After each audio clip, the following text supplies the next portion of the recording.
முல்லாவின் கதைகள் பாகம் 11. முல்லா அணைத்த நெருப்பு. ஒரு தடவை முல்லா வியாபார விஷயமாக வெளியூர் சென்றிருந்தார். வியாபார அலுவல்கள் முடிந்த பிறகு அன்று இரவு பொழுதை கழிப்பதற்காக ஒரு விடுதியில் தங்கினார். மிகவும் சாதாரணமாக உடையணிந்திருந்த முல்லாவை விடுதி வேலைக்காரர்கள் கொஞ்சமும் மதிக்கவில்லை, சரியானபடி உபசரிக்கவில்லை. இரவு திடீரென அவருக்கு தண்ணீர் தாகம் எடுத்தது.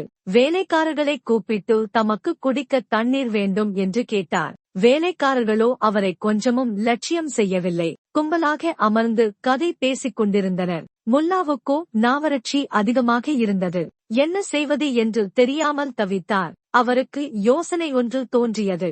திடீரென அவர் நெருப்பு நெருப்பு நெருப்பு பற்றிக் கொண்டு விட்டது என கூக்குரல் போட்டார். வேலைக்காரர்கள் பதறியெடுத்துக் கொண்டு ஆளுக்கு ஒரு குடத்தில் தண்ணீர் எடுத்துக் கொண்டு ஓடி வந்தார்கள். முல்லாவை பார்த்து எங்கே தீப்பற்றிக் கொண்டது என்று பரபரப்புடன் கேட்டார்கள். முல்லா சாவதானமாக ஒரு குவளையை எடுத்து அவர்கள் கொண்டு வந்திருந்த குடம் ஒன்றிலிருந்து நீரை எடுத்து வயிறார குடித்தார். அவர் தாகம் அடங்கியது.